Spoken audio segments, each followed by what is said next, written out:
Hello, ako nga po pala si Reggie and welcome back to Jesus Christ Daily.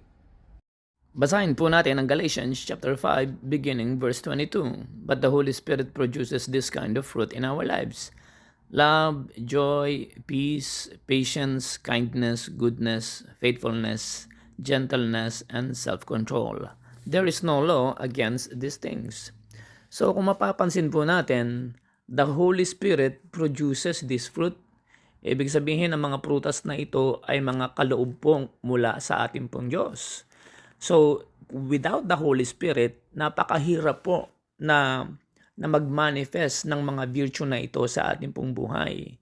Kaya po sabi sa Bible that we should walk in the Spirit and not by the flesh. So, kaya kung mapapansin natin, napakarami pong taong magagalitin, bitter, unforgiving, at lagi pong negative ang kanila pong pakikitungo sa kanila pong mga kapwa. Why? Because they do not have the Holy Spirit. Ngayon, kapag sinabi pong pinuproduce ito ng Holy Spirit, wala po tayong kakayahan na i-produce ito on our own. Why? Because we need this virtue every day, and the Holy Spirit teaches us and reminds us to walk according to all these virtues, no? So, parang ang puno po ng mangga. Ang puno ng mangga, pwede mo lang siyang diligan, pwede mo lang siyang lagyan ng pataba at pausukan. Pero the ability of the tree to produce fruit, wala tayong kakayahan na napuwersahin ang puno para siya mamunga, no? Ang bunga na 'yon, ang magpo-produce ay yung puno. Katulad po sa atin bilang mga Kristiyano, ang nagpo-produce po ng mga ito, yung love, peace, joy, kindness, faithfulness, gentleness, no? Ay sa Holy Spirit po 'yan nanggagaling. That is why it is very important that every morning that we should always pray and ask God to teach us, to remind us, so that we can walk in holiness and righteousness. Dahil sa patience pa lang minsan bagsak na po tayo. Ngayon, bilang isang born again, kailangan po ay makita po sa ating buhay ang mga virtue na ito. Why? Because we read the Bible. Bilang mga born again, binabasa natin ang Biblia. Pero ang mga unbeliever, tayo po yung binabasa. No? Kaya sabi sa Bible we should be the light, we should be the salt and the light of this world. Bilang mga born again, we have an accountability and responsibility to set an example, to walk in holiness and in righteousness. Why? Because we represent Jesus Christ sa ating pong buhay.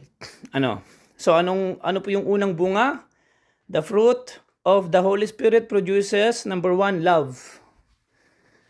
So, ibig sabihin, kung hindi mo kayang mahalin yung magulang mo, yung kamag-anak mo, at saka yung kapwa mo born again, lagi kang may nasasabi at nagagalit ka sa mga taong ito, paano mo pamamahalin ang iyong kaaway? How are you going to love your enemy when you cannot even love your own relatives, your own friends, and your own brothers and sisters in the church? No? So, pagkatapos diyan, ang sabi pa, the Holy Spirit produces joy. Meron pong difference ang happiness and joy. Kasi ang happiness, once you remove that thing that makes you happy, then you are sad. Pero itong joy na ibinibigay ni Holy Spirit, whatever the circumstances, whatever the situation, there is always joy in your heart. No? Kaya nga sabi nga doon sa kanta, no? Kahit may problema at wala kang pera, di ba't laging masaya? Why? Because the Holy Spirit produce in you the joy that passeth all understanding. No? So sabi pa rito, the Holy Spirit produces peace. Napaka-importante ng peace. Minsan we are bombarded with problems. At minsan patong-patong ang mga problema na parang sandwich, no? Na para po siyang bagyo. At minsan nararamdaman mo parang nawawala ang iyong kapayapaan kasi meron na namang bills na babayaran, nasira yung washing machine, may sakit yung kamag-anak sa Pilipinas, no? At meron kang dapat tapusin na trabaho, no? At minsan nai-stress tayo, madalas lagi tayong nagmamadali, lagi tayong nagmu-multitasking. Tuloy nananakaw ni Satan ang ating kapayapaan. But when you have the Holy Spirit, the peace of God ay ipaparanas ng Panginoon sa atin. Bibigyan ka niya ng, i-organize niya ang iyong kaisipan. The Holy Spirit will remind you to slow down, no? The Holy Spirit will also give you the wisdom para ma-accomplish mo ang lahat ng dapat mong gawin in that day. Huwag mong isipin yung bukas, no? Sabi nga sa Bible, let tomorrow worry itself, because the grace of God is sufficient today. And another grace will be provided for you the next day. At sabi po diyan, the Holy Spirit produces patience. So bilang isang born again, may patience ka pa ba? No? Minsan madali kang magalit, madali kang mairita, no? Minsan hindi ka makausap ng iyong mga anak at ng iyong asawa dahil konting salita lang natitrigger ka. Na akala mo ina-attack ka kagad, no? Pero alam mo, ang Holy Spirit pala, when you walk according to the Spirit, the Holy Spirit will teach you to be patient, to be more understanding sa iyong kapwa. And then kindness. Bilang born again, kind ka pa ba? No? Mabait ka pa ba? O baka naman kapag baka naman yung tao iniiwasan ka na dahil magaspang kang magsalita, magaling kang manlait, o kaya naman ay pinagtatawanan mo ang iyong kapwa, pero born again ka na, no? Where is your kindness? Kailangan lagi mong as a born again Christian, we lend a hand, we encourage, we love, and we serve people, and that is how to be kind, no? And then goodness.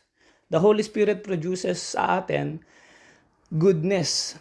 What is good? Sabi nga ni Jesus, why do you call me good? There is only one good but God. So ibig sabihin, the goodness of God should be reflected in your life as a born again Christian. Alam mo kung ano yung tama at mali. At kapag alam mong mali, wag mo nang gagawin. Dahil maraming nakatingin sa iyo. At meron kang mga tao na naiimpluwensyahan. Kaya nga sabi sa Bible, if you cause someone to sin, mas mainam pang lagyan ka daw ng gilingang bato sa iyong leeg. What does that mean? Mag-iingat ka bilang isang born again. Dahil baka ikaw ang nagiging daan para magkasala ang iyong kapwa. Be good. And the goodness of God should be reflected in your life. And then, last one, itutuloy natin bukas, faithfulness. When you say faithful, napaka-faithless natin minsan, no? We expect God to be faithful. Lord, sinabi mo sa iyong promise ganito, paano ikaw? Ang dami nating demand kay God. Paano kapag si God ang nag-demand sa iyo? No? Are you still faithful? Na kahit na dumadanas ka ng mga pagsubok, you still pray, you still worship God, you still go to church, no? You still trust in the Lord. Let us be fair. If you demand God, no, to be faithful in His promises, you as a Christian should also prove yourself faithful to God, that in whatever the circumstance, no, magpupuri ka sa Panginoon, lalakad ka sa kanyang kalooban, at magpapatuloy kang magmamahal sa Diyos at sa iyong kapwa, no? Tutuloy po natin bukas, yun lamang po, mag-iingat po kayo. God bless po.